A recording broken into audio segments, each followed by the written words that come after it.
नमस्कार, हिमाचल समाचार में आपका स्वागत है। आज के मुख्य समाचार।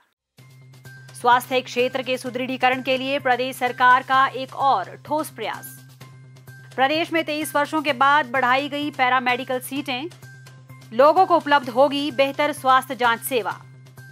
मुख्यमंत्री ने बांस प्रसंस्करण संयंत्र स्थापित करने की संभावनाएं तलाशने के दिए निर्देश।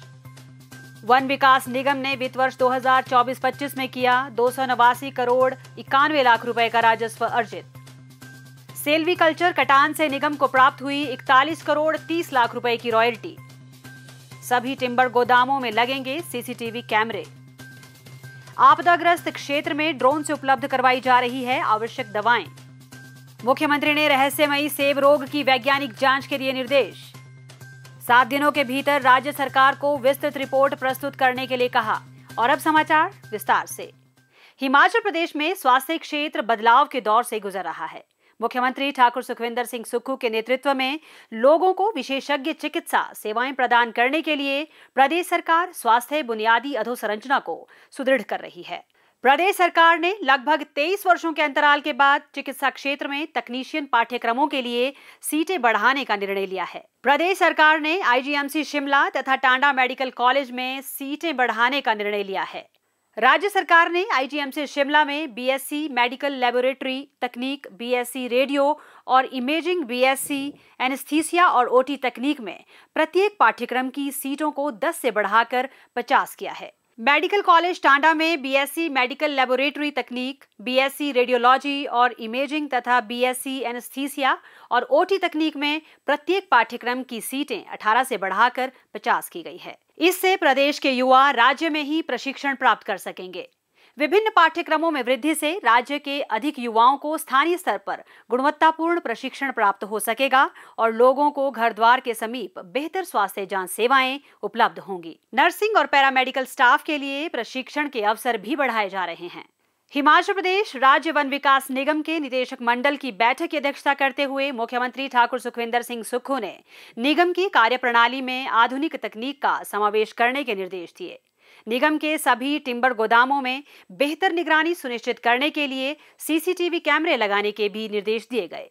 मुख्यमंत्री ने ऊना जिले के गगरेट में बांस प्रसंस्करण संयंत्र स्थापित करने की संभावनाएं तलाशने को कहा, ताकि ऊना, कांगड़ा, बिलासपुर तथा हमीरपुर जिला के किसानों को बेहतर मूल्य प्रदान किया जा सके। लोगों की सुविधा के लिए वन निगम में ट्रांजिट पास को एकीकृत करने के भी निर्देश दिए गए। वन विकास निगम ने वर्ष 2024-25 में लकड़ी, राल और तारपीन तेल की बिक्री से 289 करोड़ 91 लाख रुपए का राजस्व अर्जित किया है, जिससे वर्ष 2024-25 में 14 करोड़ 93 लाख रुपए का शुद्ध लाभ प्राप्त हुआ। वर्ष 2023-24 में निगम द्वारा 267 करोड़ रुपए की बिक्री की गई थी और 7 करोड़ 88 लाख रुपए का लाभ प्राप्त हुआ। इसके अलावा सेल्वीकल्चर कटान से निगम को 41 करोड़ 30 लाख रुपए की रॉयल्टी प्राप्त हुई है। भारी बारिश और बादल फटने की घटनाओं के कारण जिला मंडी के प्रभावितों को राहत प्रदान करने के उद्देश्य से प्रदेश सरकार द्वारा युद्ध स्तर पर राहत और पुनर्वास कार्य चलाए जा रहे हैं। लोगों को स्वच्छ जल उपलब्ध करवाने के लिए पेयजल आपूर्ति योजनाओं को दुरुस्त किया जा रहा है। अवरुद्ध सड़क मार्गों, बिजली और संचार नेटवर्क सुविधा बहाल करने का कार्य 24 घंटे जारी है। इस त्रासदी में जीवन रक्षक साबित हो रही है ड्रोन सुविधा। एसडीआरएफ की टीम ने लंबाथाच और आसपास के दुर्गम क्षेत्रों में ड्रोन की मदद से आवश्यक दवाओं की आपूर्ति की है। सरकार का यह प्रयास है कि दुर्गम स्थानों तक दवाइयां पहुंचाई जा सकें।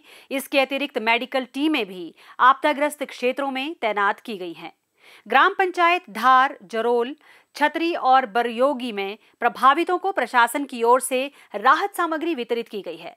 भारतीय सेना के जवान ग्राम पंचायत धार जरोल के रुशाड़ गांव में राशन और मेडिकल किट तथा आईटीबीपी के जवानों की 2 टीमें आपदा प्रभावित थुनाग क्षेत्र की ग्राम पंचायत रोड के जुगांद और ढनियारा गांव में राशन किट और अन्य जरूरी वस्तुओं का वितरण सुनिश्चित करेंगी।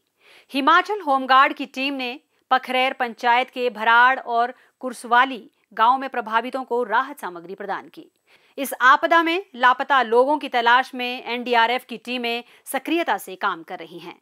प्रदेश के सेब उत्पादकों के प्रतिनिधि मंडल ने आज शिमला में मुख्यमंत्री ठाकुर सुखविंदर सिंह सुक्खू से भेंट कर उन्हें सेब के बागीचों में तेजी से फैल रही एक नई बीमारी से अवगत करवाया, जिससे उनकी फसलों को काफी नुकसान हो रहा है। बागवानों की चिंता को देखते हुए मुख्यमंत्री ने डॉक्टर वाईएस परमार औद्यानिकी एवं वानिकी विश्वविद्यालय नौणी के कुलपति से फोन पर बात कर विश्वविद्यालय की विशेषज्ञ टीमों को शीघ्र प्रभावित क्षेत्रों का निरीक्षण करने के निर्देश दिए।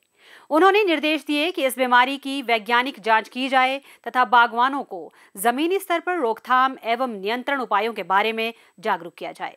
मुख्यमंत्री ने इस मामले में कुलपति को 7 दिनों के भीतर राज्य सरकार को विस्तृत रिपोर्ट प्रस्तुत करने के निर्देश दिए ताकि यथाशीघ्र उचित कदम उठाए जा सकें।